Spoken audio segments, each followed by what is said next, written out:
Oke teman-teman Rumahayal, kembali lagi di Rumahayal. Salam Rumahayal. Jika kita belum bisa menjalani konsep ikhlas dengan benar, pertahankanlah hak kita, pertahankanlah milik kita, perjuangkanlah sampai kita bisa mendapatkan kembali hak kita, sampai kita bisa mendapatkan kembali barang atau uang kita yang memang ada di orang lain. Kenapa gue bicara seperti itu? Dikarenakan banyak terjadi, bahkan sering banget lah gue mendengarkan keluh kesah ya dari orang yang gue kenal ataupun dari sahabat gue yang mencoba menerapkan konsep ikhlas, akan tetapi seringkali permasalahannya dibicarakan dan seringkali kekecewaannya dibicarakan. Nah, menurut gue itu belum menjalani konsep ikhlas dengan benar. Pasti kan teman-teman juga pernah menemukan hal seperti itulah ya, mengalami ya. Ada teman cerita, dia sudah mengikhlaskan uangnya, dia sudah mengikhlaskan barangnya, hak milik dia yang memang itu adalah milik dia. Kan tetapi dia mengikhlaskan dengan secara lisan, tetapi hatinya masih punya keinginan dan berharap supaya barangnya itu atau uangnya itu kembali, ataupun mungkin dia mengikhlaskan uang itu atau mengikhlaskan barang dia atau milik dia, akan tetapi dia mengikutsertakan Tuhan, dan seringkali dia berharap Tuhan membalas sakit hatinya, sehingga orang yang menyakitinya atau orang yang mengambil miliknya, orang yang mengambil uangnya dapat mengalami hal serupa ataupun dapat mengalami suatu penyakit yang nantinya menyusahkan hidup orang yang menyakitinya. Banyak lah seperti itu ya. Bahkan kadang-kadang dengan kata-kata keji biasanya. Biarin aja, nanti juga Tuhan yang balas. Dan jika nanti terjadi biasanya, sebetulnya itu terjadi memang karena ada hukum sebab akibatnya. Karena orang itu menyakiti hati dia dan mengambil barang orang lain, Tuhan mungkin memberikan teguran lah kepada orang itu. Bisa berupa penyakit, bisa berupa kesusahan dan kesulitan dalam hal materi. Nah, biasanya orang-orang yang dulunya tersakiti oleh orang tersebut biasanya akan datang atau berbicara kepada kita, tuh rasain, itu akibat karena dia nyakitin gua, itu akibat karena dia menjolimi gua, puas gua, dia sudah sakit kritis, bahkan puas gua, dia sudah hidup dengan kehidupan yang susah dan sulit. Menurut gua orang yang seperti itu belum menerapkan ikhlas. Jadi jangan katakan bahwa kita sudah menjalani konsep ikhlas jika kita masih mempunyai kebencian terhadap orang yang menyakiti kita, atau kita masih mempunyai dengki dan berharap Tuhan membalasnya, bahkan membalasnya lebih dari apa yang dia merasa sakit hati. Sebetulnya jika kita percayakan Tuhan, baik buruk yang kita jalani itu atas kehendak Tuhan. Bisa saja kita ada kekurangan dalam berperilaku, bisa saja kita ada kekurangan dalam berbagi sehingga kita mempunyai kerugian, atau kita dicurangi atau dibohongi orang lain sehingga uang kita ditipu, atau mungkin hak milik kita diambil oleh orang lain, atau mungkin oleh orang yang dekat dengan kita. Jadi ambillah segala sesuatu dengan hal yang positif. Karena jika kita betul-betul, dan gue sangat percaya ini ya, jika betul-betul menjalani ikhlas dan kita tidak lagi mengingatnya, bahkan kita tidak berharap Tuhan untuk membalas rasa sakit hati kita, insya Allah kita pasti akan diberikan kebaikan yang lebih lagi dari apa yang pernah kita rasakan. Rezeki yang kita dapatkan sekarang dapat diberikan lagi berlipat-lipat dari apa yang diberikan oleh Tuhan. Semua konsepnya sama. Kita berdoa, mengikhlaskan diri, dan kita pun berikhtiar, bekerja. Jadi kalau kita sudah menjalankan dua itu, kita pun pasti akan mendapatkan sesuatu yang kita inginkan, atau kita pun dapat hidup dengan bahagia dan berkecukupan. Karena rasa cukup dalam hidup itu tergantung konsep kita dalam menerapkan kehidupan. Karena berapapun yang kita dapat, jika kita menerapkan konsep kehidupan dengan salah, jika kita mempunyai kepentingan yang lebih banyak daripada apa yang kita dapat. Jadi berapapun yang kita dapat pasti akan kekurangan. Berapapun nilainya yang kita dapat, jika kita mempunyai keinginan-keinginan yang lebih dari apa yang kita dapat, kita pun pasti akan kekurangan. Konsep keinginan dan kebutuhan itu sebagai obsesi. Jika kita memang mempunyai kebutuhan banyak, tetapi pendapatan kita, contoh saja begini, misalnya kita cuma mempunyai pendapatan 4 poin, tapi kita mempunyai kebutuhan atau kita setidaknya mempunyai obsesi, mempunyai kebutuhan 7 dalam buat menjalani kehidupan ini supaya kita merasakan kehidupan yang lebih baik dan sejahtera. Itu sebagai obsesi, tetapi kita keluarkan kebutuhan kita atau kita penuhi kebutuhan kita sesuai dengan apa yang kita dapat. Bahkan mungkin kita harusnya 3 saja dari 4 yang kita dapat, kita penuhi kebutuhan kita 3 poin ini. Nah, berarti kita masih punya 1 poin untuk kita tabung, untuk kita saving uang kita kan.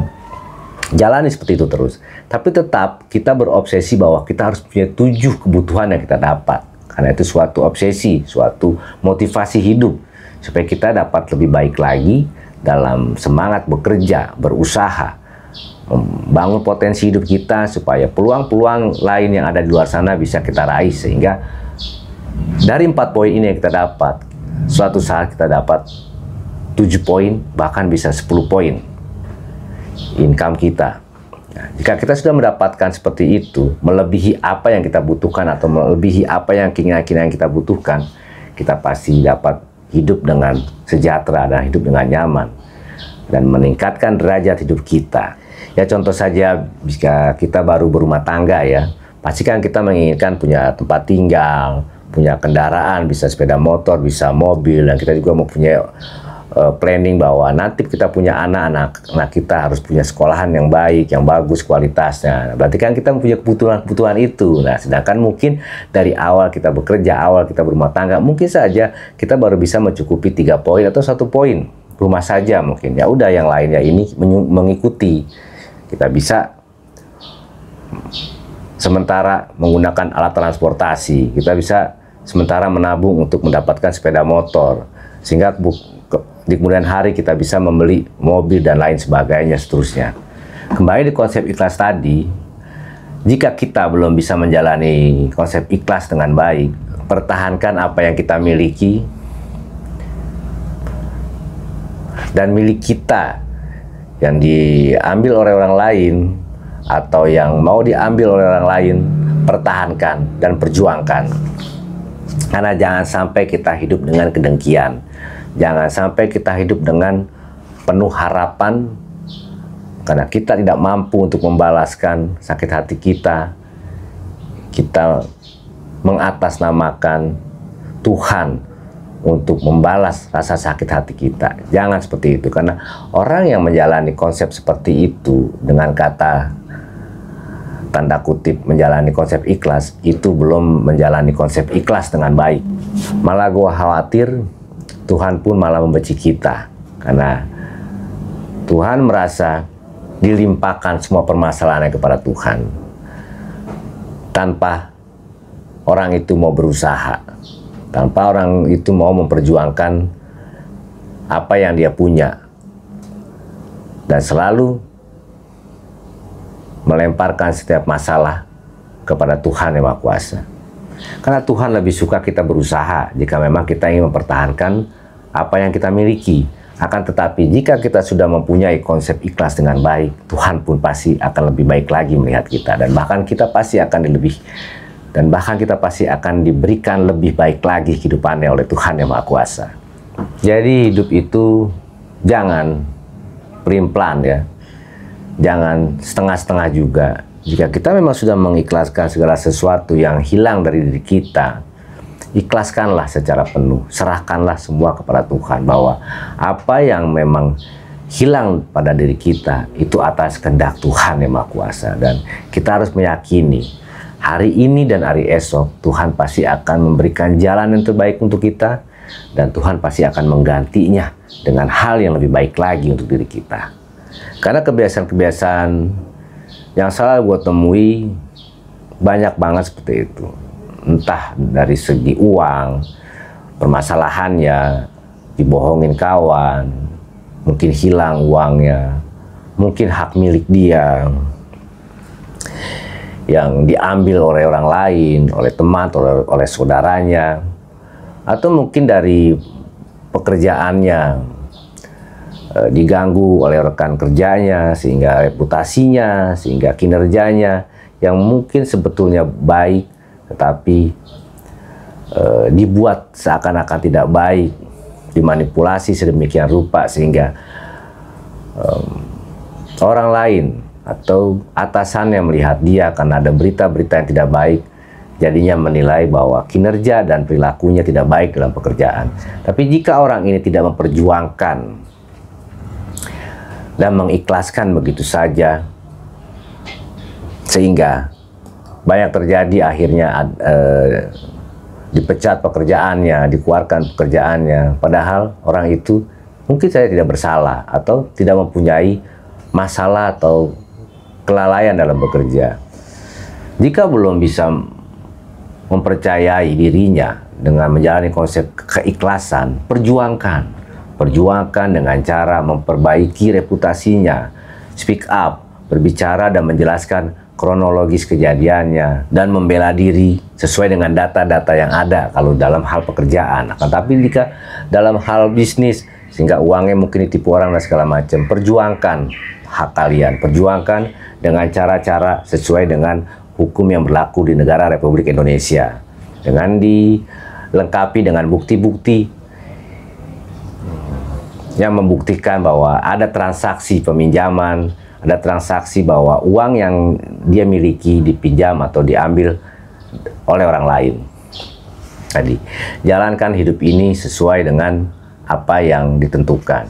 Jika kita memang sudah ingin menjalani konsep ikhlas, jika kita percaya bahwa segala sesuatu yang menyakitkan hati kita bakal tergantikan oleh Tuhan, bakal tergantikan dan diganti oleh alam semesta ini, maka ikhlaskanlah semuanya. Jangan ada rasa dengki di hati.